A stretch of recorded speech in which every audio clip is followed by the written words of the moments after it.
Pemilu di Indonesia. Bagaimana Indonesia bisa memiliki presiden?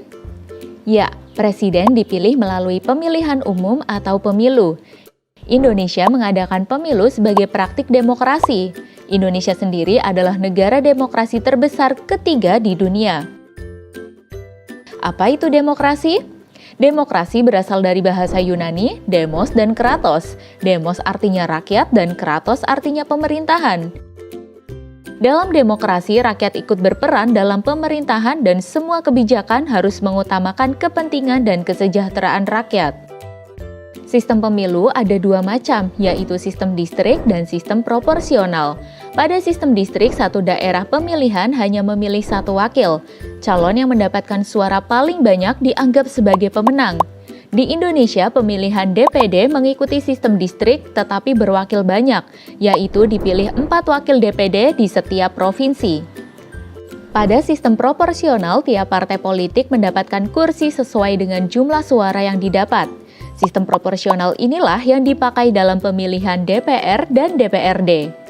Partai yang mendapatkan suara lebih banyak akan mendapatkan jumlah kursi yang lebih banyak juga.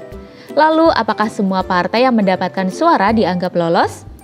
Belum tentu. Ada yang namanya ambang batas parlemen atau parliamentary threshold.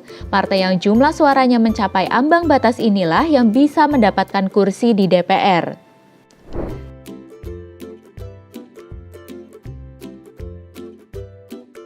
Saat ini, penyelenggara pemilu adalah Komisi Pemilihan Umum atau KPU yang bersifat independen.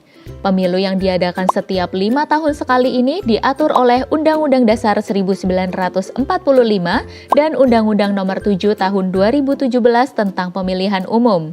Peserta pemilu adalah partai-partai politik. Penyelenggaraan pemilu di Indonesia berdasarkan pada asas Luber-Jurdil yang merupakan singkatan dari langsung, umum, bebas, rahasia, jujur, dan adil. Langsung artinya pemilih memberikan suaranya secara langsung dan tidak boleh diwakilkan. Umum artinya setiap warga negara yang berusia minimal 17 tahun berhak untuk memilih. Bebas artinya pemilih bebas memberikan suaranya tanpa adanya paksaan dan tekanan dari pihak manapun. Rahasia artinya suara yang diberikan hanya diketahui oleh si pemilih itu sendiri. Jujur artinya semua penyelenggara, peserta, dan pemilih dalam pemilu harus bersikap jujur sesuai aturan. Dan adil artinya setiap peserta dan pemilih harus diperlakukan sama dan bebas dari kecurangan. Bagaimana tata cara pelaksanaan pemilu di Indonesia? Setiap warga negara yang berusia minimal 17 tahun berhak menjadi pemilih dalam pemilu. Pada hari pelaksanaan pemilu, pemilih diminta datang ke TPS atau tempat pemungutan suara untuk melakukan pendaftaran. Pemilih kemudian mendapatkan kertas suara dan langsung menuju bilik suara untuk melakukan pencoblosan. Selanjutnya, pemilih memasukkan kertas suara ke dalam kotak yang disediakan. Terakhir, pemilih mencelupkan salah satu jarinya ke dalam tinta sebagai tanda bahwa pemilih sudah menggunakan hak suaranya. Sejak tahun 50 sampai tahun 59, Indonesia menganut sistem demokrasi parlementer. Sistem pemerintahan dijalankan oleh kabinet yang dipimpin oleh Perdana Menteri. Pemilu di Indonesia pertama kali terjadi pada era ini, tepatnya pada tahun 55, dan diikuti oleh puluhan partai politik. Terpilihlah anggota DPR dan Dewan Konstituante yang nantinya bertugas menyusun Undang-Undang Dasar yang baru. Sayangnya, Dewan Konstituante gagal menyusun Undang-Undang Dasar karena kondisi politik yang tidak stabil. Melalui Dekret Presiden 5 Juli 1959, Presiden Soekarno membubarkan Dewan Konstituante dan kembali memberlakukan UUD 45. Setelah keluarnya Dekret Presiden, Indonesia memasuki era demokrasi terpimpin. Presiden menjadi poros segala keputusan pemerintahan. Saat itu, demokrasi belum berjalan dengan baik. Presiden mengangkat sendiri seluruh anggota DPR yang seharusnya dipilih melalui pemilu. Selain itu, kekuasaan presiden menjadi tidak terbatas dengan diangkatnya Soekarno sebagai presiden seumur hidup. Era demokrasi terpimpin kemudian digantikan oleh era Orde Baru setelah terjadinya peristiwa G30 SPKI tahun 65. Pada era Orde Baru, pemilu yang kedua berhasil diselenggarakan untuk memilih anggota legislatif. Sayangnya, penyelenggaraan pemilu dianggap tidak adil karena menguntungkan partai tertentu. Sejak pemilu tahun 77 terjadi penyederhanaan partai politik menjadi 3 partai. Dalam 6 kali pemilu, Golkar selalu keluar sebagai partai pemenang dan Soeharto kembali diangkat sebagai presiden untuk kesekian kalinya. Akhirnya, pada tahun 98 terjadi demonstrasi besar-besaran menuntut reformasi. Presiden Soeharto pun mengundurkan diri. Setelah itu, demokrasi memasuki babak baru dan mulai berjalan ke arah yang lebih baik.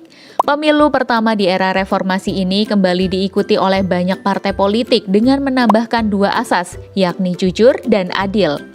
Masa jabatan presiden juga dibatasi, maksimal 2 periode setelah dilakukan amandemen UUD 45. Pada era reformasi, cakupan pemilu juga ikut berkembang, yang sebelumnya hanya untuk memilih anggota legislatif, kemudian ditambah untuk memilih presiden dan wakilnya. Pemilu presiden pertama kali dilaksanakan pada tahun 2004 dan dimenangkan oleh pasangan Susilo Bambang Yudhoyono atau SBY dan Jusuf Kalla. Pada pemilu tahun 2009, SBY kembali terpilih menjadi presiden untuk periode kedua. Kemudian pada pemilu tahun 2014 dan 2019, Joko Widodo atau Jokowi yang terpilih menjadi presiden.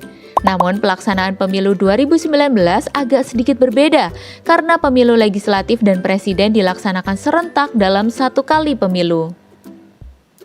Nah, sekarang jadi tahu ya perkembangan sistem demokrasi dan pemilu di Indonesia dari bentuk awal hingga masa kini. Dengan mengetahui sejarahnya, kita bisa belajar dan terus berusaha mewujudkan demokrasi yang menyejahterakan rakyat dan sesuai dengan kepribadian bangsa. Sebagai pelajar, kalian mungkin belum bisa ikut mencoblos dalam pemilu, tapi kalian sudah bisa mulai belajar berdemokrasi, misalnya dengan ikut pemilihan ketua kelas atau ketua OSIS. Setelah pemilu tahun 2019, kapan pemilu selanjutnya akan diadakan? Coba tulis jawabanmu di kolom komentar ya. Nah, kalau mau latihan soal, yuk kunjungi website kejarcita.id atau download aplikasi Kejar Cita di Play Store. Like and share juga video ini ke teman kece lainnya ya. Kejar Cita, kejar ilmu, raih cita.